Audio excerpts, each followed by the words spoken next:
Hello কাছের মানুষজন সবাই কেমন আছেন? আশা করি ভালো। আলহামদুলিল্লাহ আমিও ভালো আছি। থাম্বনেল দেখে বুঝতে পারছেন যে কি বিষয়ে আলোচনা করব।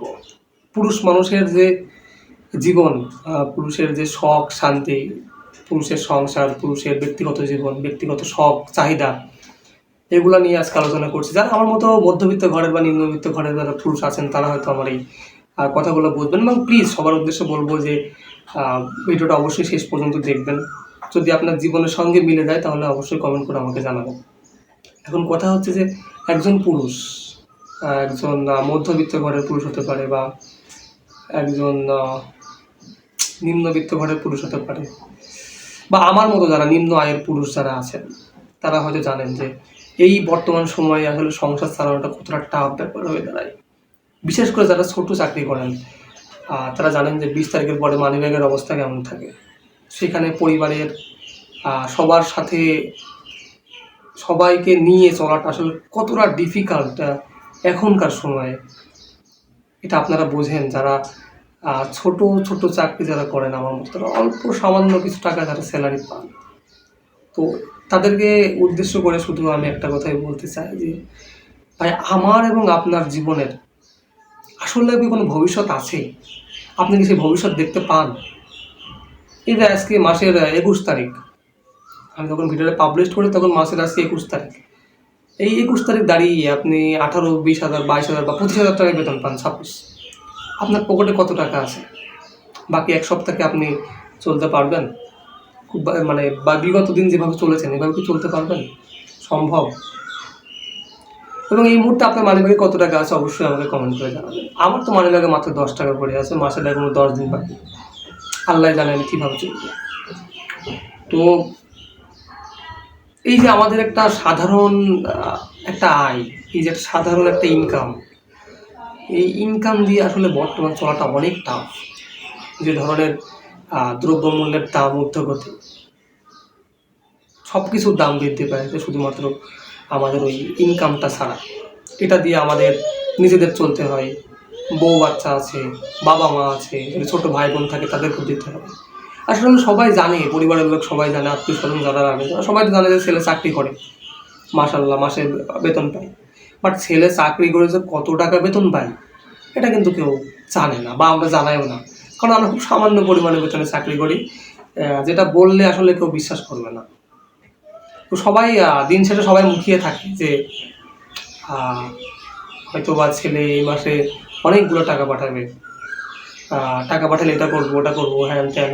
আপনার স্ত্রী যদি আপনার থেকে দূরে থাকে, বাড়িতে থাকে, সে হয়তো অনেক কসমেটিক, কাপড় চোপড় বা তার শখ আহ্লাদ প্রয়োজনীয় জিনিসপত্র যা যা লাগে সেও সেগুলোর জন্য আগ্রহ মানে অপেক্ষায় থাকে যে 1 তারিখ কবে হবে, আপনি কবে স্যালারি পাবেন এবং সেই টাকাটা তাকে দেবেন এবং সেটা প্রয়োজনীয় জিনিসপত্র খরচ করবে। যদি বাচ্চা থাকে, যদি স্কুলে পড়ে বাচ্চারা, স্কুলের খরচ, প্রাইভেটের খরচ, কোচিং সেন্টারের খরচ, টিফিন খরচ, মানে সব কিছু মিলায়ে শুধুমাত্র খরচ আর খরচ। কিন্তু যে ব্যক্তিটা রাত দিন পরিশ্রম করে ইনকাম করছে, চাকরি করছে, মাসের স্যালারি পাচ্ছে, সেই সেই পুরুষ মানুষটা ধরেন যে আপনি বা আমি, আমরা আসলে নিজেদের জন্য কি করলাম এই 1 মাস পরে স্যালারি পাওয়ার পরে?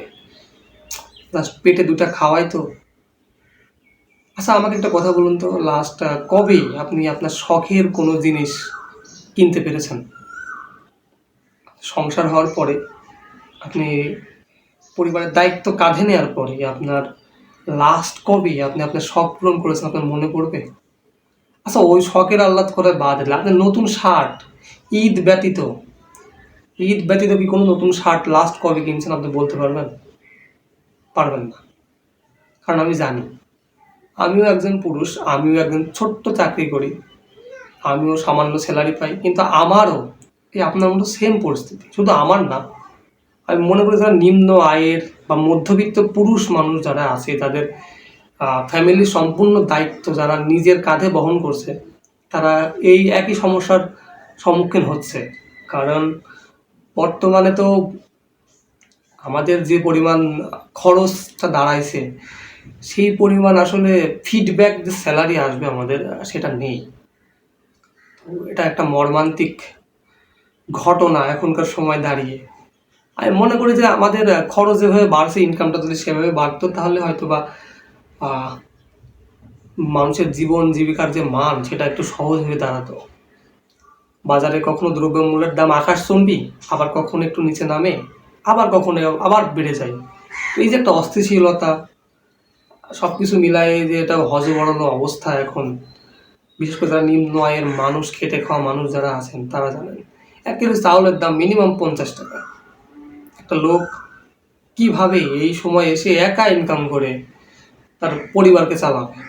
৫টা ৬টা মানুষ যদি আপনার ফ্যামিলিতে থাকে, আপনি যদি একা ইনকাম কম ব্যক্তি হন, তাহলে আপনি বুঝবেন যে এই বর্তমান পরিস্থিতিতে আপনি কিভাবে চলছেন।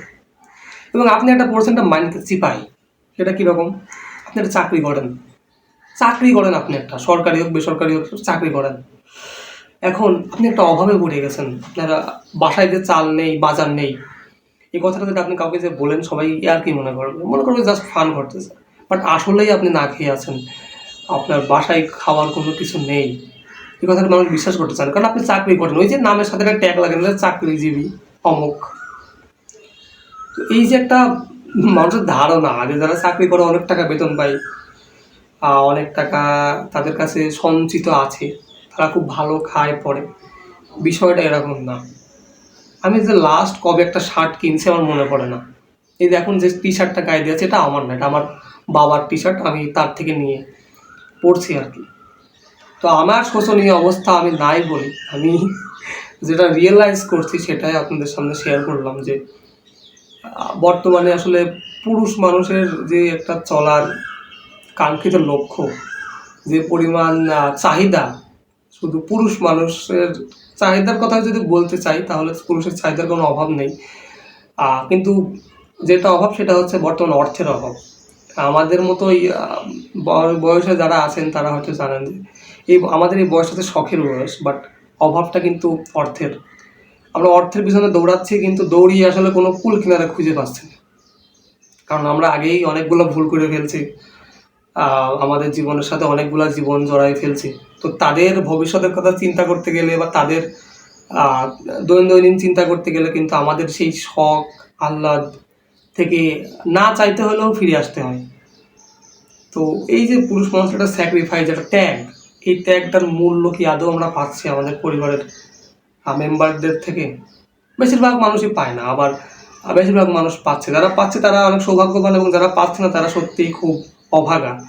যে সারাটা দিন পরিশ্রম করে দিন শেষে বাড়িতে এসে একটা পুরুষ যখন তার ফ্যামিলি মেম্বারদের কাছে পর্যাপ্ত পরিমাণ সম্মান না পায়, তখন তার মনে হয় যে কাদের জন্য পরিশ্রম করলাম। তখন নিজের মধ্যে এক ধরনের কাজ করে, হতাশা কাজ করে, এবং এইভাবে কিন্তু একজন মানুষ দিনের শেষে এই হতাশাগ্রস্ত হয়ে বিভিন্ন নেশায় আসক্ত হয়, এবং এভাবে অনেক পুরুষ নষ্ট হয়ে যাচ্ছে আমাদের সমাজ থেকে। তো সবাইকে বলবো, যারা পরিবারের লোকজন যারা আছেন তাদের সবাইকে রিকোয়েস্ট করবো যে তাকে প্লিজ একটু সম্মানটা দিন, তার প্রাপ্য সম্মানটা, কারণ সেই মানুষটা অনেক পরিশ্রম করে আপনাদের মুখে খাবার তুলে দিচ্ছে।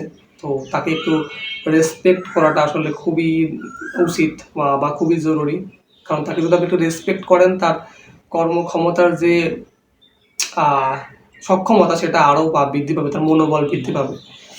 তো আমার মনে হয় যে আপনাদের উচিত একটা মানুষকে যে পরিবারের ইনকাম কম ব্যক্তি যে, বা তাকে একটু প্রাপ্য সম্মানটা দিয়েন, তাকে একটু ভালোবাসা দিয়েন, তার সঙ্গে একটু হাসি খেলে কথা বলেন। সে মানুষটা সারা কষ্ট ভুলে, সারাদিনের পরিশ্রম ভুলে আপনাদের সাথে ভালো সময় কাটানোর চেষ্টা করবে।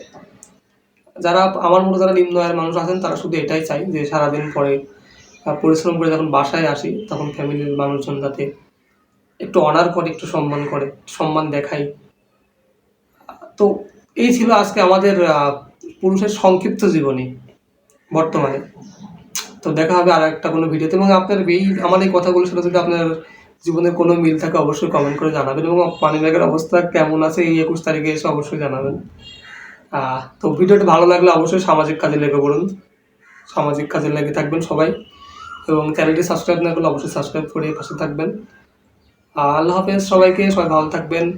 দেখা হবে আবার নতুন কোনো ভিডিওতে, নতুন কোনো টপিকস নিয়ে।